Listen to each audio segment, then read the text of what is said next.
Good evening. I'm calling this meeting of the Placer County Parks Commission to order.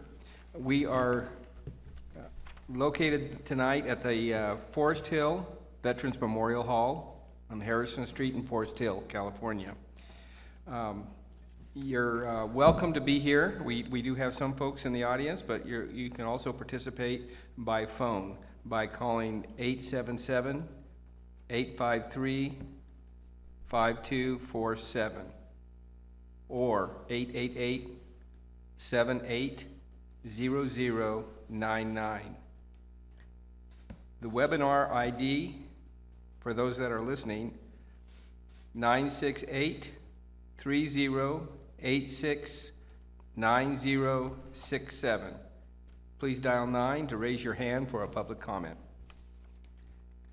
And Zoom, you'll have to look at the Placer County link and click that to come on. The materials provided to the commissioners and staff are available to the public online during the meeting and at the Parks and Recreation, or Parks and Open Space office at 3091 Country Center Drive, Auburn, California. Would you please join me in the salute to our flag?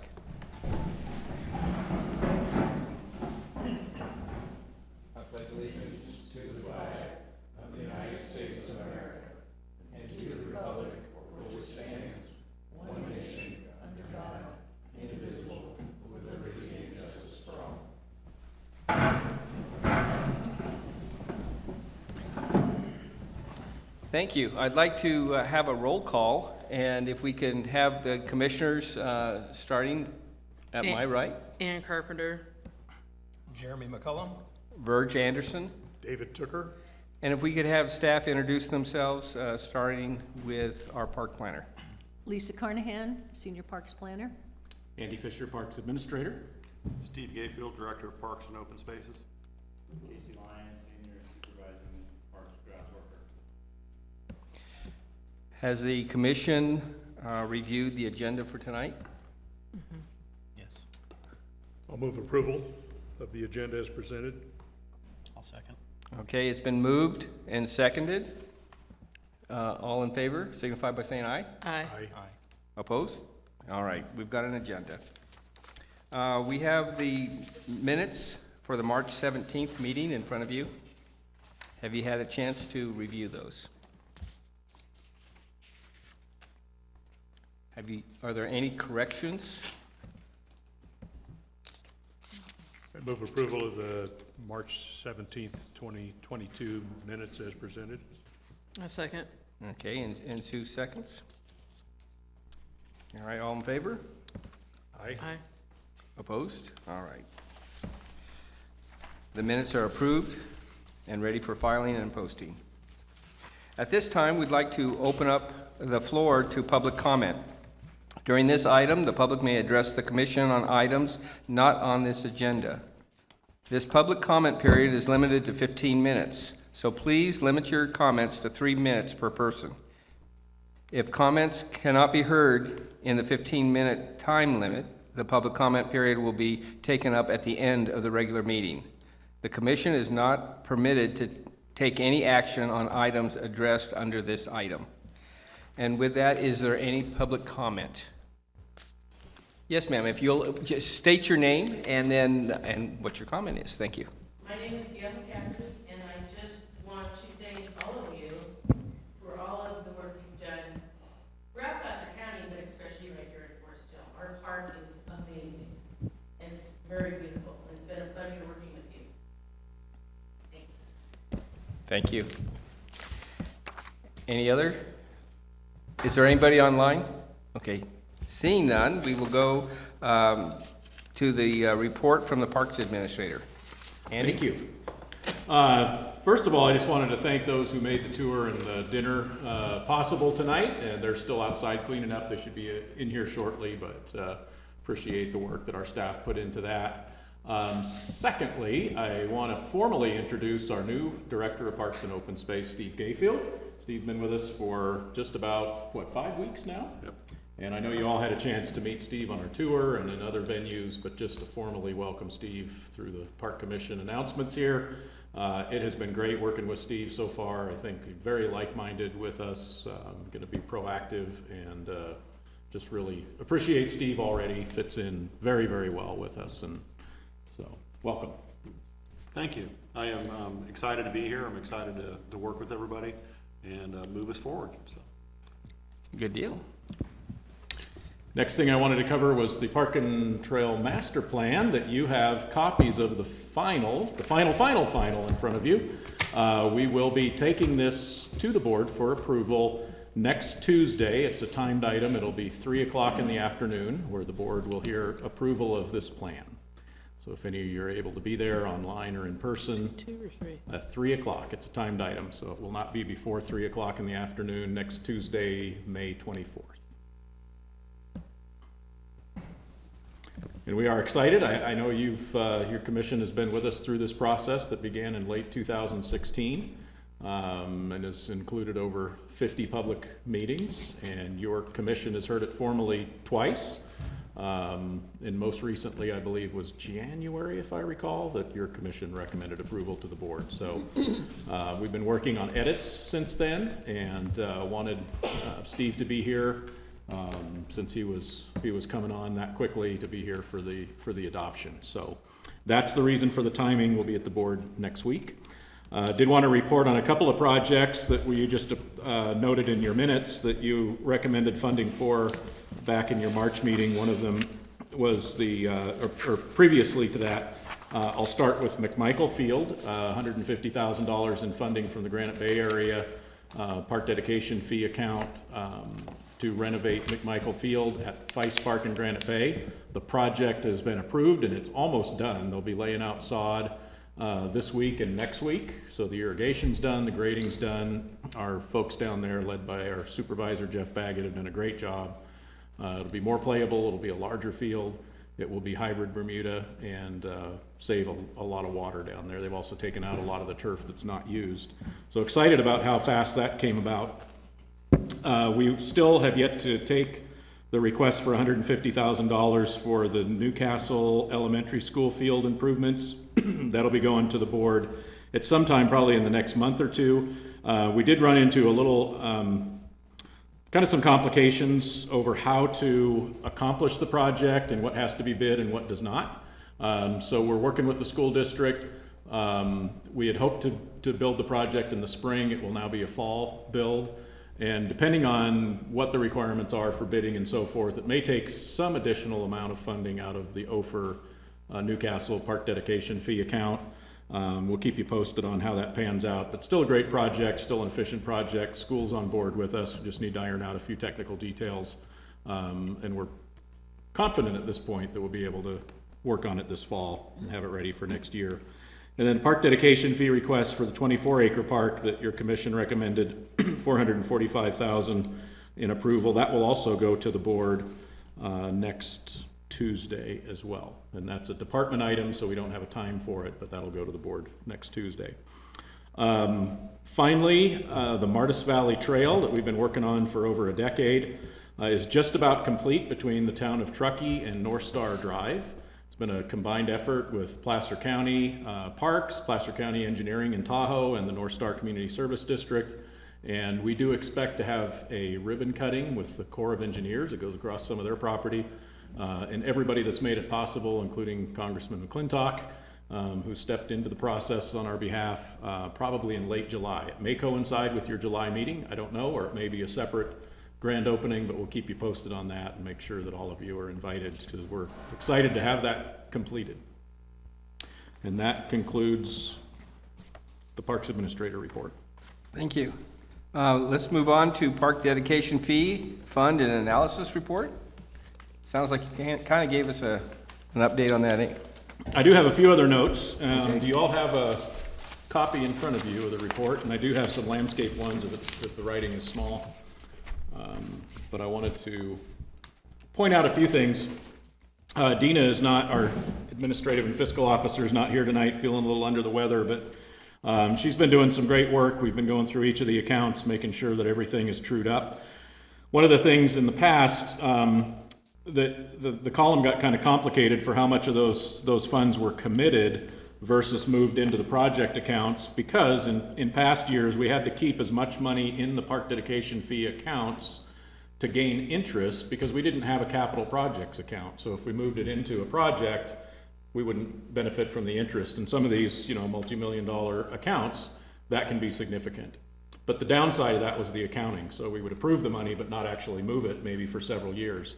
We're truing all that up now. We have a capital project account, so the money that we move it from account also gains interest in our capital project account now. So that's simplified our accounting. But I wanted to go over some of these commitments. You'll see that overall, each of the accounts continues to grow very well across the board. I did want to mention the $616,000 in area number 1. Years ago, going back to 2000, I think 9, 11, and 13, there were approvals of funding for the Martis Valley Trail, and that was one of those cases where some of the money got moved, but some of it didn't. So we've trued it up. We'll be moving an additional $460,000 that your commission recommended and the board approved almost a decade ago. Just never got moved, so we'll be taking it out, truing that up.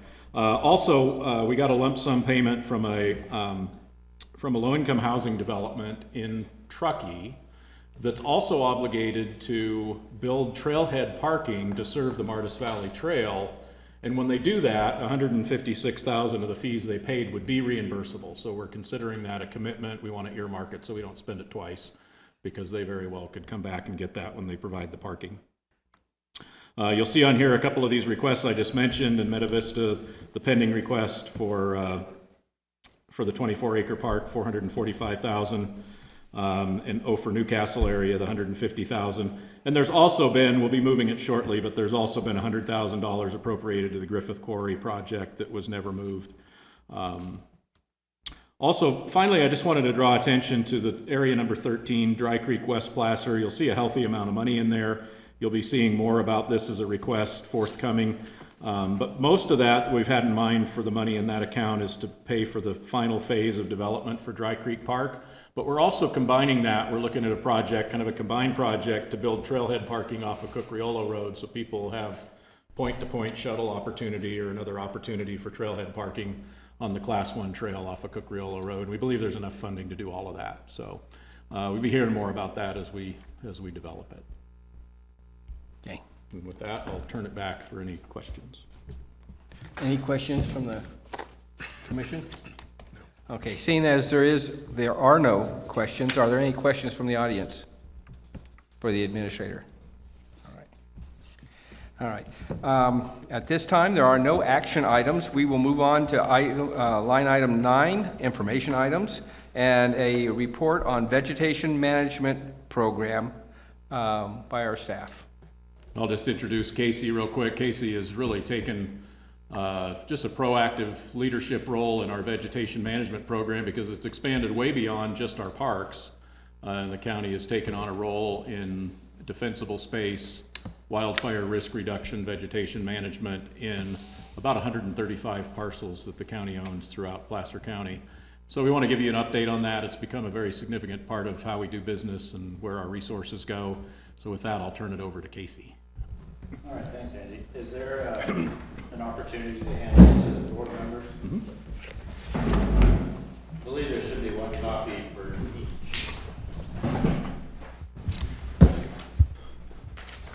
Thank you, Steve. Thank you very much. Thank you.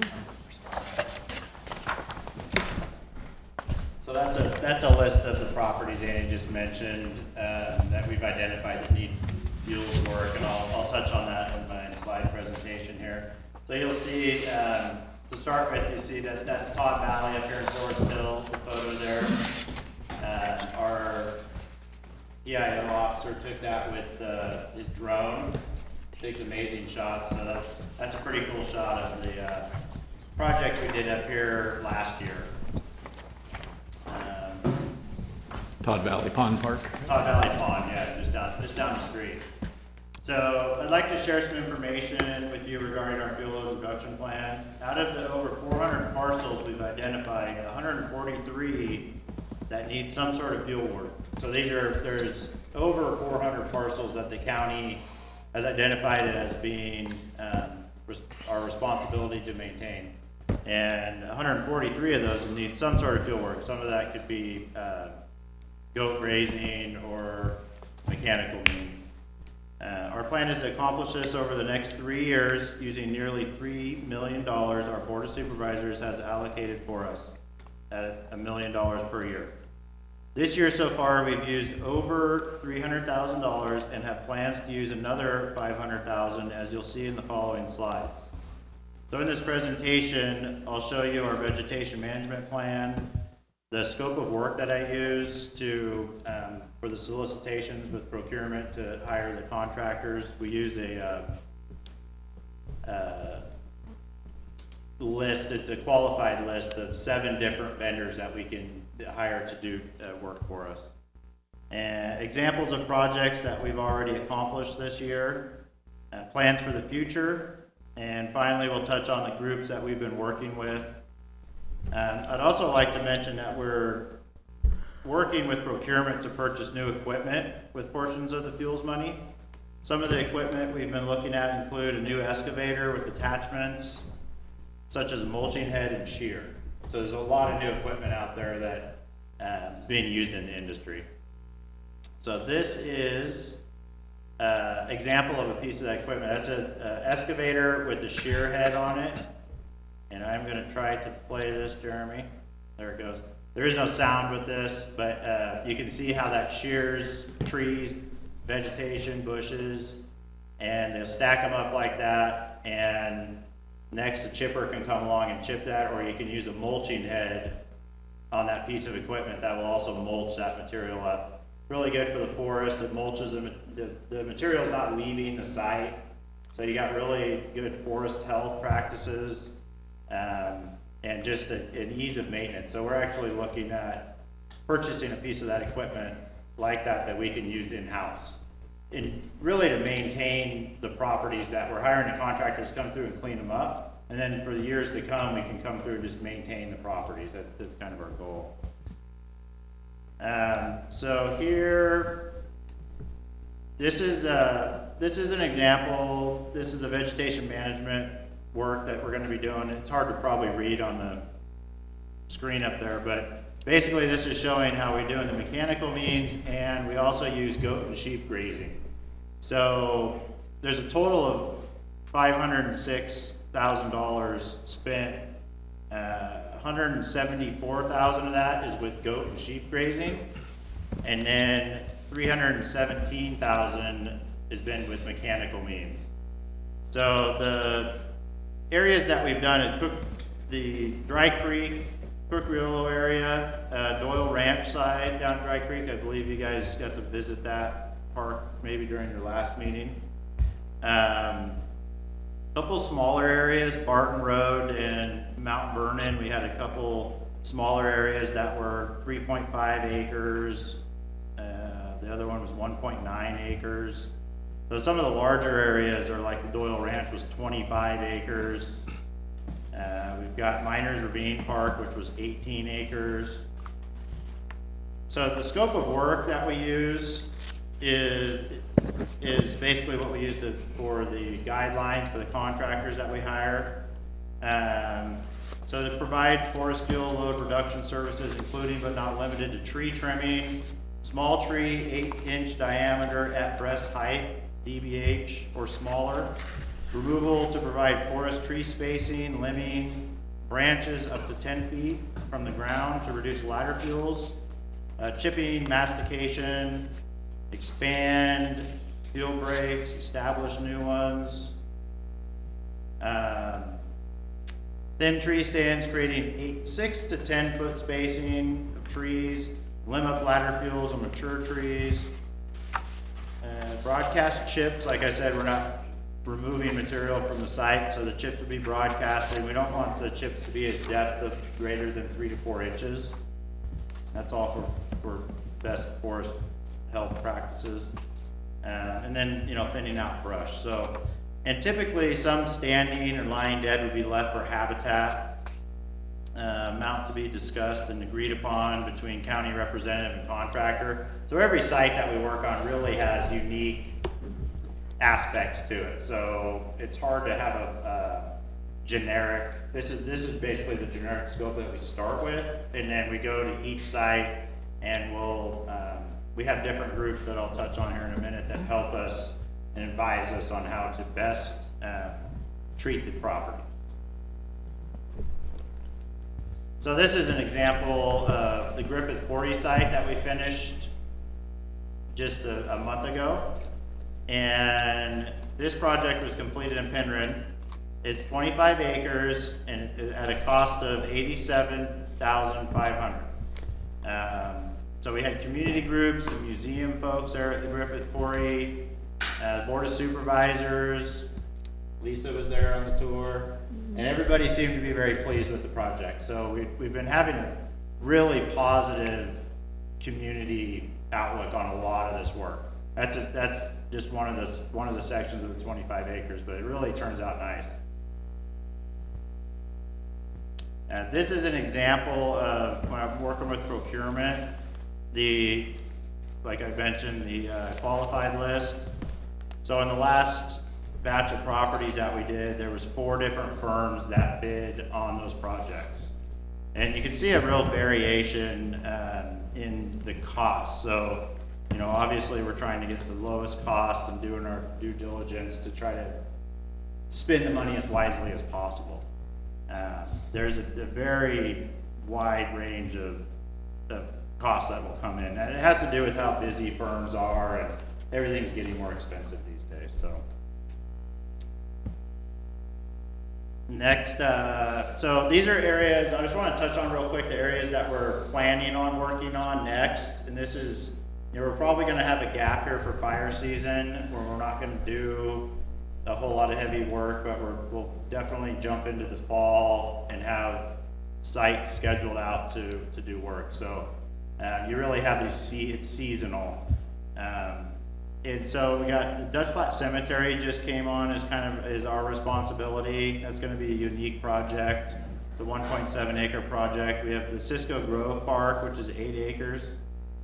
Blue Canyon properties that we've identified near the airport. There's 30 acres of land up there.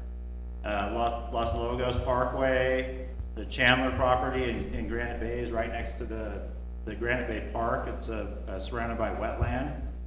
And just several of the properties here, Granite Bay Library, Loomis Park North and South. That's Loomis Park North and South. I actually tomorrow have a meeting with procurement to go over the solicitation that's just been finalized. So that's the next project we're going to move on, hopefully within the next month. And then we have the larger areas like Hidden Falls. As you guys know, there's a lot of land out there. We'd like to reestablish the fire breaks, go in and clean those up that were done way back when initially with the Washington Ridge crews and things like that. And then Andy's also working with the state for the Bear River property. We'll probably touch on that at some point in regards to the future of the Bear River. So I believe this is my last slide. So Placer County Fuel Load Reduction Plan. I wanted to just touch on the groups that we've been working with. We've been working with the Tahoe Conservancy for additional funding sources. El Dorado County, Placer County, and other agencies in the Tahoe Basin have been identified as potentially benefiting from some state money that's being funneled through the Conservancy up there. So we have been in contact with them, meeting them, and trying to start the process for applying for some of that state funding. Working with other groups such as American River Conservation Group to advise and get the word out on what we're working on. Working with Firewise community groups in small communities such as Frost Hill and Dutch Flat, and the Monteverde Estates HOA, which is just down the road here in Forest Hill. And finally, we've been working with the Resource Conservation District, the RCD, and we have a task order open with them to advise us for best forest management practices. And this has been extremely helpful to assist us in the environmental protection side of things and helping us So with the public and advising us with habitat and bird surveys and water courses and all the different aspects with all the different variety of properties that we work on.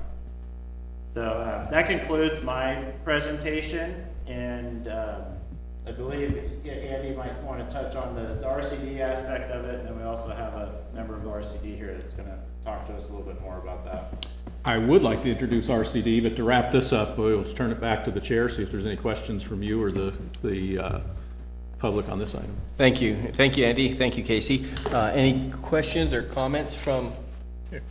Question, Casey, what's the color designations on the spreadsheet? Yeah, so this was pretty big for like a slideshow, so I just wanted to hand you guys this to review.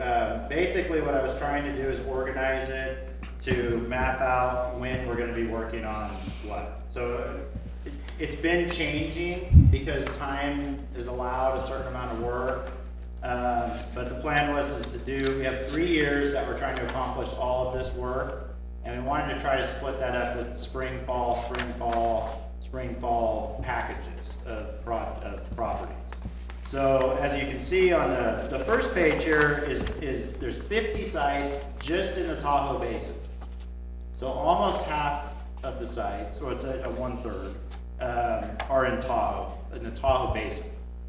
And so those are all the green on the first page. And then on the second page, you'll start to see the yellow highlighted. That say completed, and they have the costs and the dates. Those are the ones we've already done. And those are basically pretty much just been completed. This is a pretty new process that we started last year. And then the other colors are just the next ones that we're gonna be working on. So it's basically my way of trying to plan it and schedule it out. Thank you. Yeah. Any other follow-up questions? Okay. I have one, and that is, when you send the goats through and they get the light fuel vegetation, do you foresee any need of going back and doing a heavier fuel load reduction? Yeah, so generally, we'll start with the contractors doing the heavier mechanical mains to get the larger, material out. And then following year, or following season would be the goat grazing. And it's basically as a maintenance tool. And a lot of the sites we have yearly. So currently I have one site already going at Dry Creek Park on the Cupriolo side. The goats were offloaded today. There's nearly 1,500 animals that they offload. And then they have a whole nother herd that we started on the Doyle side. So that one grazer has 2 herds moving at once. That property's already been cleaned up. It's just really maintenance mode. So the goats are really used more of as a maintenance for properties that have already been cleared.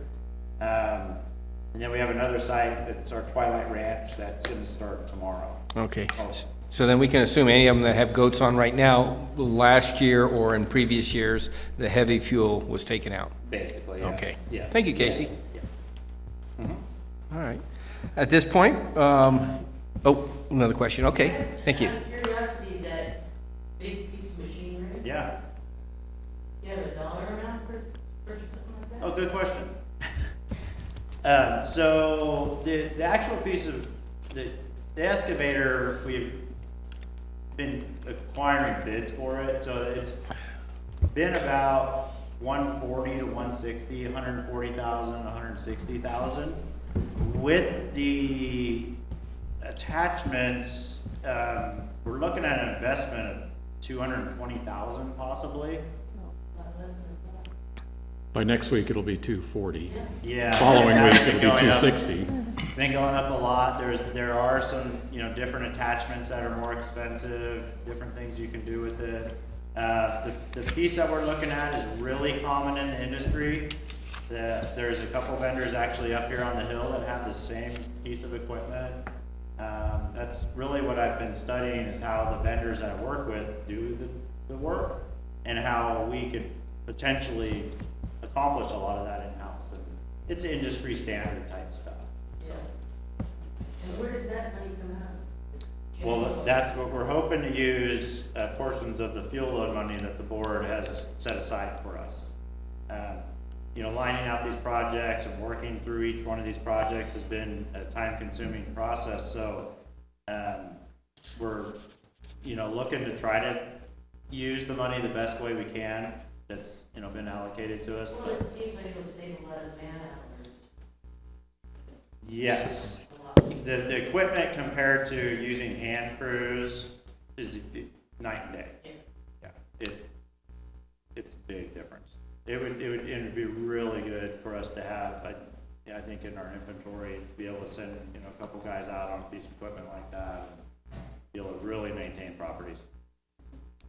But specifically, the origin of that money is general fund, so it shows you the earnest of our board in wanting to reduce wildfire risk and comply with our own ordinances and things like that. Now, that being said, there is state money coming into the area, and so we're not just resting on the money the board's given us. We're beating the bushes to try to see if we can leverage that money to get additional state funding, like Casey mentioned, the Conservancy's Tahoe Conservancy, and hopefully the Sierra Nevada Conservancy, among other agencies, will be able to infuse some money and stretch this further even. Okay. Any other questions or comments? Seeing none, we will close information item A and move on to information item B. This is Placer County Resource Conservation District. We have Sarah Jones, Executive Director of the Placer Resource Conservation District, and she will give an overview of the mission and work of the Resource Conservation District and discuss potential collaboration with Placer County on vegetation management planning. And if I might just dote on Sarah and the RCD for a moment before as she gets situated and begins to speak. The immediate reason that Sarah came to mind speaking tonight, of course, is their connection to our fuel load work. We don't have a registered forester on our staff, and so Sarah's group with RCD has a registered forester and a bunch of forestry experts and have stepped in to really give us great advice. But beyond that, we've worked with RCD for years on a number of different projects, and she'll talk about a lot of those in her slides as we go through those. But I just want to say, you know, Resource Conservation District is a public agency, but it's one of the few, you know, when they show up and somebody says, I'm here from the government and I'm here to help, her agency is one of the few that really means it. They are non-regulatory. All they do is serve, and I know that both professionally because they've worked with us on many of our projects from all sorts of resources, from erosion control to grant writing to forestry, and in my personal life, when we first moved out to the acreage we had and we were looking for what kind of soil we had, I got in touch with the RCD. They came out, they did a soil survey of my own property, advice on pond management, and were the ones that told me, your soil is lousy for growing trees, but it's great for growing annuals.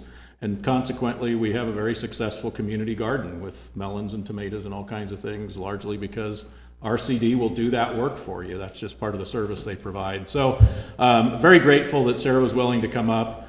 Gotten to know Sarah in the couple of years that she's been the executive director, and really, really pleased with how proactive she is and how deliverable driven she is and the products that she's kicking out. So with that, I'll turn it over to Sarah, and thank you for being here tonight.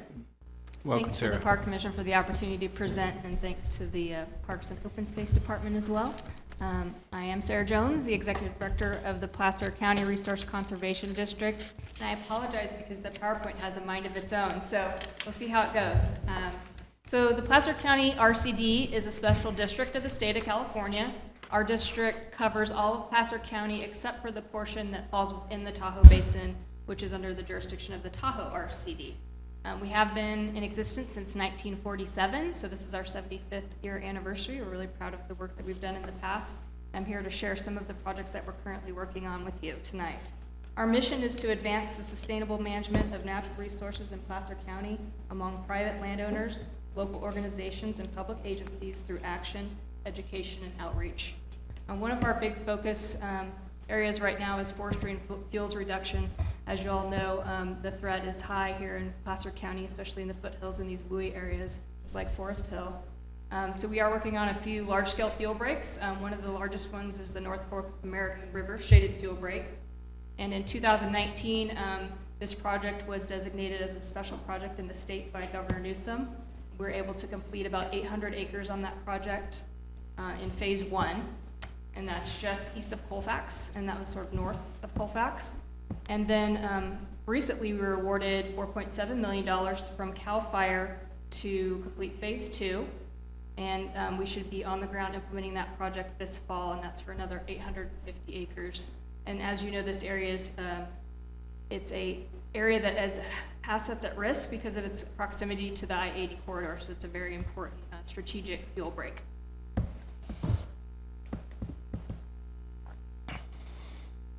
And here's just a couple photos of Phase 1. You can see it on the photo on the left in the foreground, that's the treated area. And if you look in the background, you can see that dense vegetation. That's what it looked like pre-treatment. So we really are reducing a lot of that fuel load and helping protect communities. And then on the right, you can see how steep some of these areas are.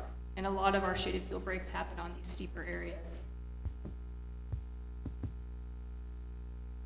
So a project that we recently completed it's called the Auburn Shaded Fuel Break, and it's in the Auburn State Rec area right there at the confluence. And we completed 250 acres recently. The project started in 2019, but we just finished this part of the shaded fuel break. It's a bigger fuel break, but our portion was a 250 acre project area. We did do some secondary treatment on 45 acres of that 250. And it was an interesting collaboration because it's between Bureau of Reclamation, California State Parks, the Auburn City Fire Department, and the RCD. And I think as partners, we all work really well together to complete that project. Our other large shaded fuel break is the Placer County Coordinated Fuel Break, Phase 1, and that's in Applegate, not Applewood, like it says on the slide. But it's a 300 acre fuel break, and they had a lot of sensitive archaeological areas, and so there was a lot of surveys that had to be completed, and that took quite some time, but we are finishing up that this September, so we're really proud of that.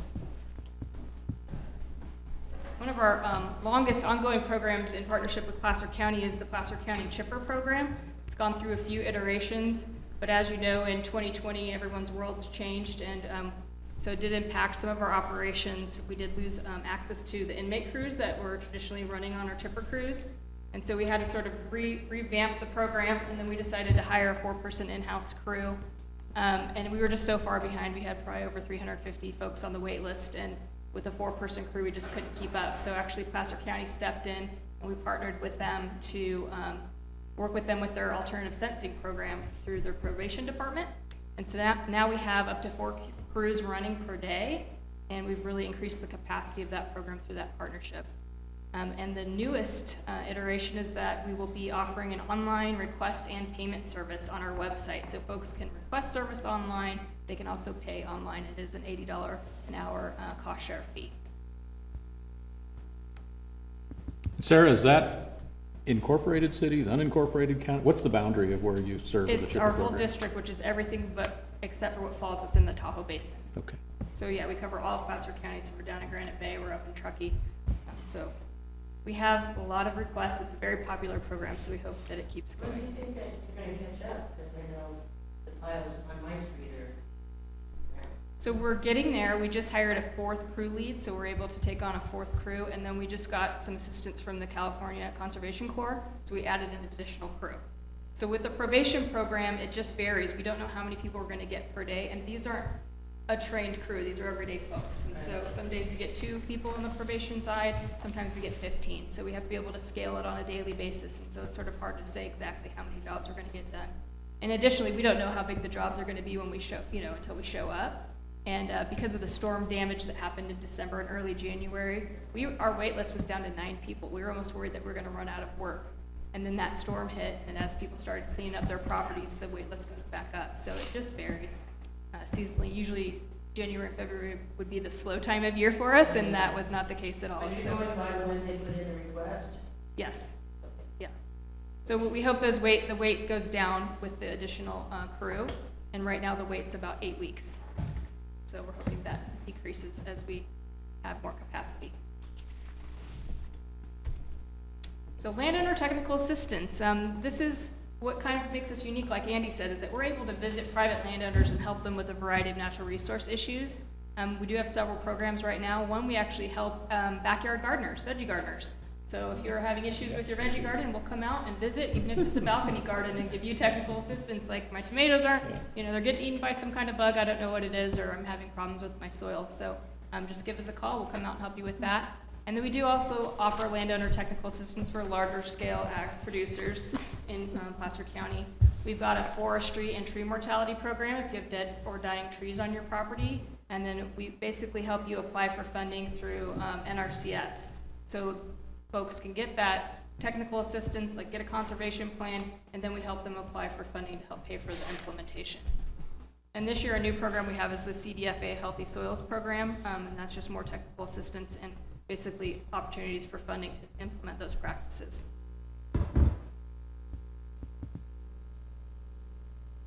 So these are some of the projects that we've collaborated with Placer County on. There's some of the past projects that, this was before my time, but Andy probably remembers these, and some of the current programs that we're, and projects that we're implementing in partnership with Placer County.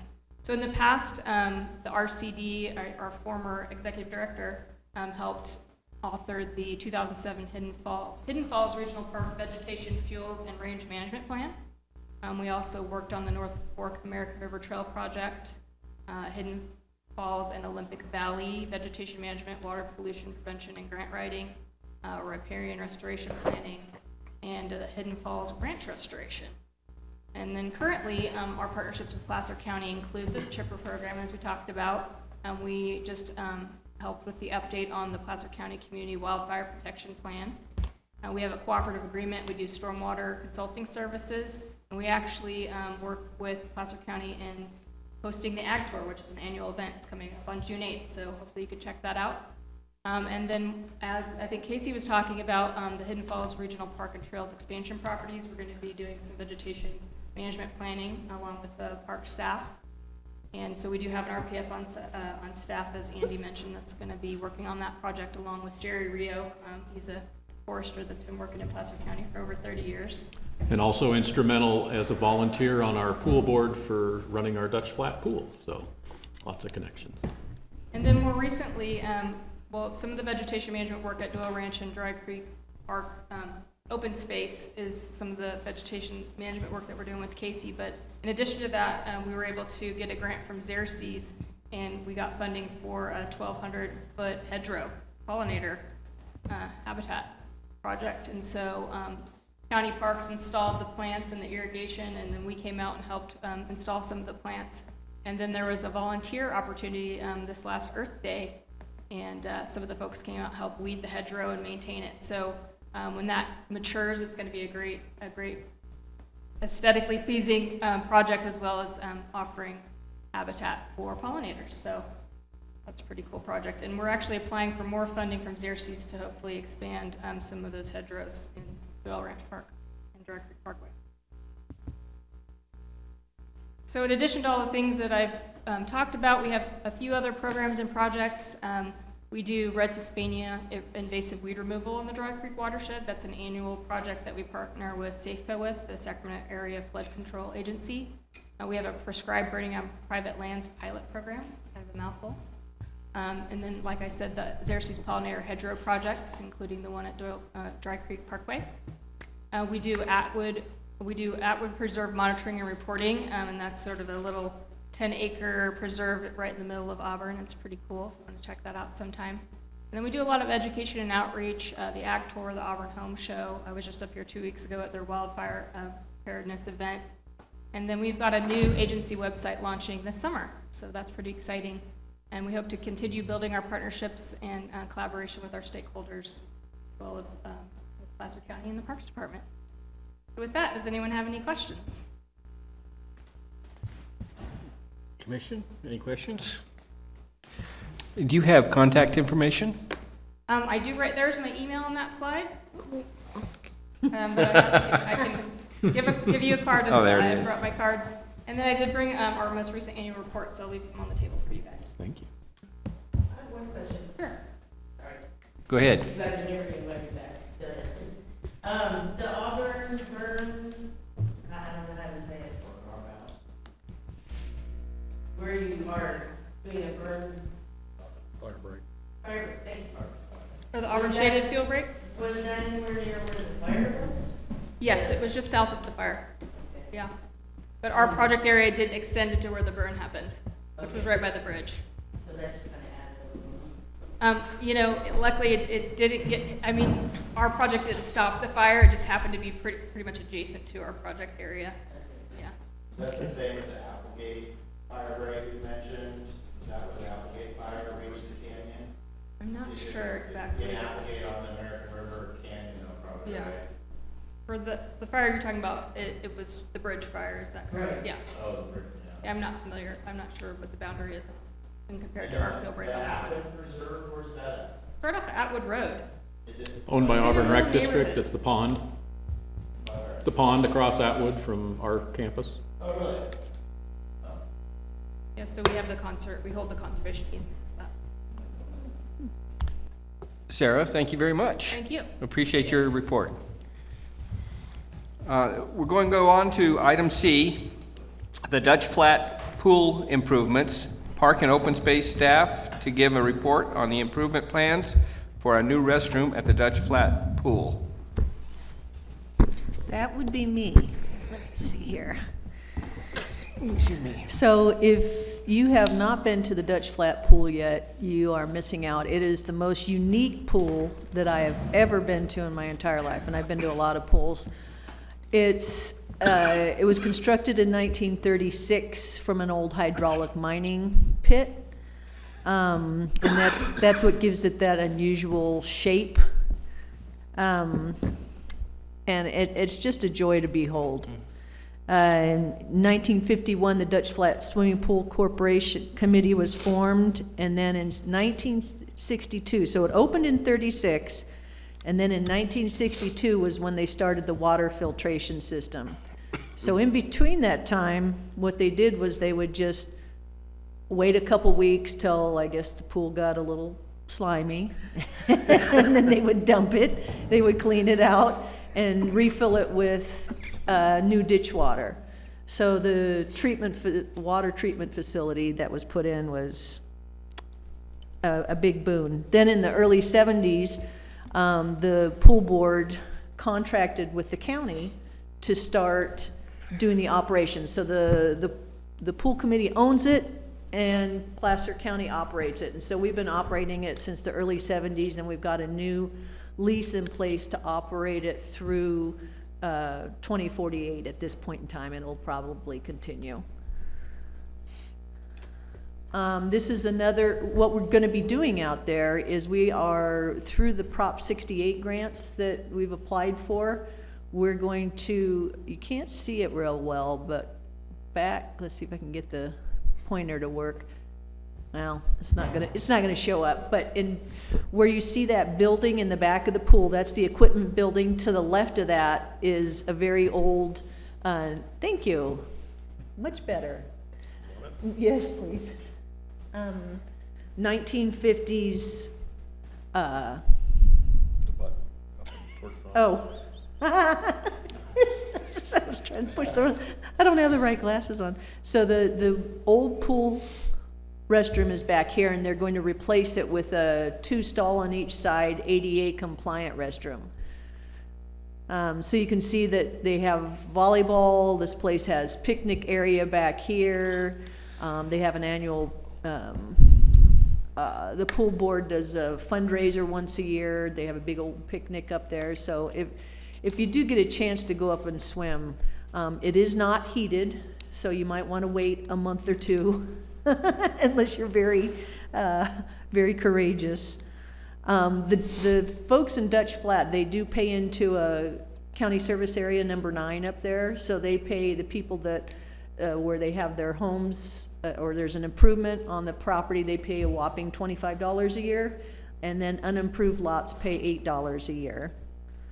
And they don't charge to get in the pool per se, but if you go there, they do have a voluntary contribution box that they have at the front, and they strongly encourage folks to help with the upkeep of the pool, because as you know, pools are very expensive to upkeep, and so the amount that's brought in through the CSA is, it has to go a long way, shall we say. This is the old restroom that was built in the 50s. It's really cute, but it is not ADA compliant, and it only has one stall on each side. So we're going to be putting that other building up. You'll see it in the next pictures. It's going to go right about in this area. So back in 2021, the board approved, well, starting in 2020, they approved for us to apply for the grant from the state. So, and it's a per capita, so it's non-competitive, so we have it. So we got 140,000 there, and then they took 35,000 in park dead fees from Colfax.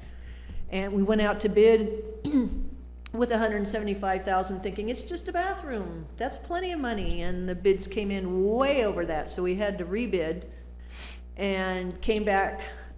So the board just April 19th of this year awarded the bid to Don Fowler Construction. They're down out of Prather, down by down south a bit, and that was for just shy of 209,000. So it was still over the bid amount that we wanted, but it was closer. So we went, the board also approved 47,000 in park dead fees from the Dutch Flat area to make up that difference. I'm working with Casey and one of the gentlemen from the pool board, and we've been working with the, here's a front view of it. Come on. With the contractor, and they are working it, I tell you. We had a pre-construction meeting last week. By yesterday, they had already called for their first inspection for their foundation. We sailed through that one, so that was great, and then they're gonna be pouring concrete come Monday.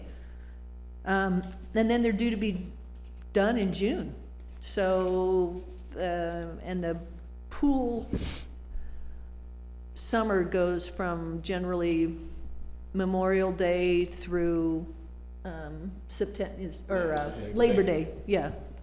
Memorial Day, Labor Day, so they'll have a new, and so here is that's the pool that you saw, and so it will replace this building, that old building here, with the new bathroom and a new ADA walkway. And I'll show you some recent pictures from this week. So here's the ADA walk ramp that they're redoing. That's going down to the foundation that you can see. There's the foundation. And that's it. And I can answer any questions you might have. Any questions from the commission? I think that crew is out of Prather's near Madera. Madera, yeah. Yeah. They're keeping the, yeah, it's not gonna, we're gonna be bringing in porta potties for the public because they'll be fencing this portion off. As soon as the pool opens, obviously, they don't want anybody to go back into that construction zone, so they'll be fencing that back portion off. We'll bring porta potties in, and then once the new restroom's up and running, they'll decommission that old restroom and make it into a storage closet or something. Okay. So, yeah, they don't want to remove the building because it's historic. You know, it's from the 50s and it's a cute old building. Lisa, are they on sewer or septic?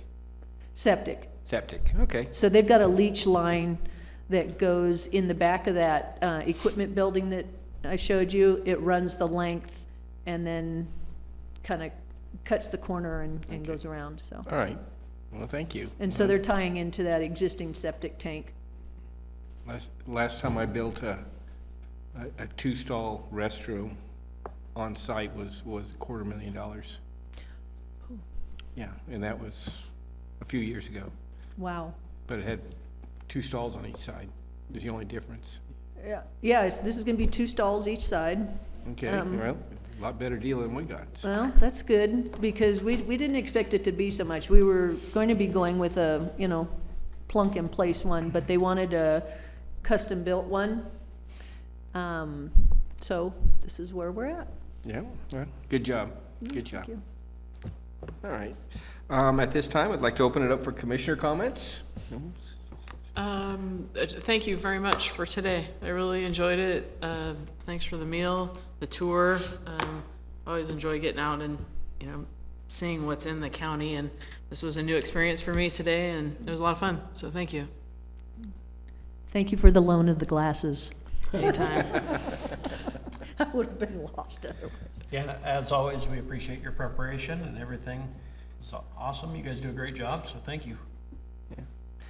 Last time I was here in Colfax was 28 years ago or something like that. When I drove down the street, I remember the fire buckets for the bucket brigade. And that's what I hear they're still out there. So I was pleasantly surprised by that. The park, I didn't even know this park existed, and I was really pleased to see the care that park staff has put in making the facility all it can do, all it can be, and giving the taxpayer the biggest bang for the buck. And I appreciate that. To the gentleman who prepared our dinner for us tonight, hey, my hat's off to him. Nice job. Yeah, I think former Parks Commissioner Rich Fisher would be very proud to see the condition of the park and how all of the projects that have proceeded along here have really thrived and made a wonderful facility. And I know that the staff has put a lot of time in with the community, helping shape that and producing the fine park that's here. So thank you. Our next Parks Commissioner meeting, and it's open for discussion now, but tentatively it's for Thursday, July 21st at 5:30 p.m. And it'll be considered a regular meeting. But Andy, did you say there might be a ribbon cutting during that time, either before or after, or? Yeah, and it would either, potentially coincide with it, in which case we would meet up there, or maybe in addition to. But I think regardless, we'd plan on the meeting, the third Thursday in July, a regular meeting. We'll keep you posted on venue. If we had it up at Tahoe, is it possible that we could move it forward a little bit in time to be after the ribbon cutting? I would assume the ribbon cutting's either in the morning or... We would plan the day around it. Okay. Yeah. So we'll keep you posted whether we can arrange for it to coincide or not. I'm not sure. Lots of folks I expect to be there because, like I said, the Congressman McClintock was involved, the Corps of Engineers, all the way up to Lieutenant General Semenoff. So there'll be a lot of coordination for when it happens, and we'll keep you posted. Okay, thank you. Any comments or concerns from the commission on that date? Okay. Well, with that, I am going to adjourn this meeting. Thank you.